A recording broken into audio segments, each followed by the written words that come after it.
Aujourd'hui, le numérique et les jeux vidéo se sont largement développés et ne sont pas anodins dans leur utilisation.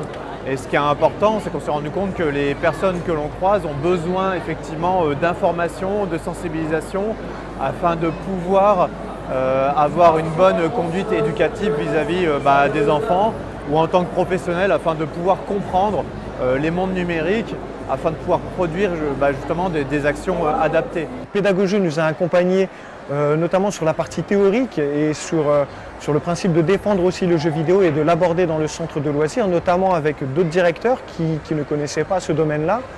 Donc Pédagogie nous a accompagnés l'année dernière pour créer une discussion et un débat avec les autres acteurs éducatifs de la ville de Nanterre. On avait pas mal de discussions avec des parents ou même des enseignants qui venaient avec leur classe, parce qu'on fait des jeux vidéo aux classes primaires.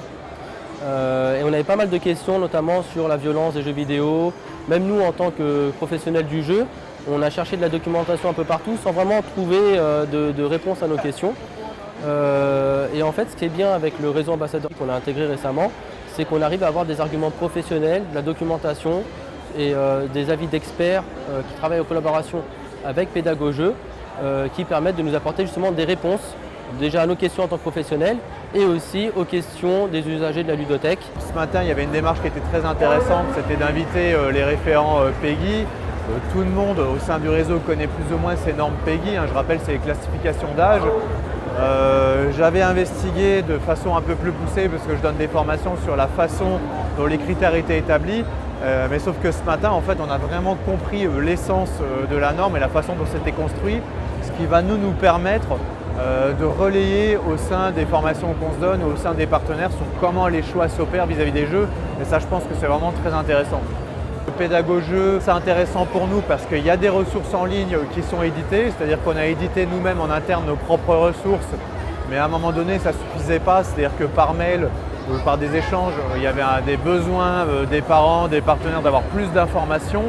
Et là, ça nous permet justement d'avoir un relais et de relayer vers une plateforme en ligne qui est plutôt complète sur l'âge des jeux, sur des fiches explicatives, sur les questions qui peuvent se poser autour des jeux vidéo.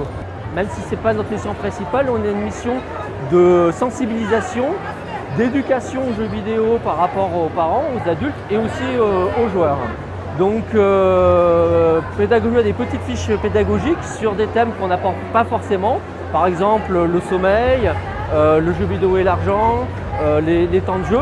Et donc c'est aussi du matériel pédagogique qu'on peut distribuer aux joueurs et aux parents des joueurs. À un moment donné, il faut qu'on donne les moyens à ces familles, à ces enfants en fait, de pouvoir vivre avec leur temps. Et du coup, c'est ce qu'on essaye un peu de faire, et du coup d'avoir un réseau en fait, comme Pédagogie qui puisse nous amener des solutions, des logiciels pour amener l'enfant à réfléchir de façon ludo-éducative sur les choses. Ouais, c'est une super chose, c'est super, et c'est vrai que nous on est en attente de ça, parce que moi au final c'est pas mon métier. J'ai envie de le faire, ça fait longtemps qu'on avait envie d'amener des choses sur ces thématiques-là auprès de notre centre et on ne savait pas forcément comment le faire.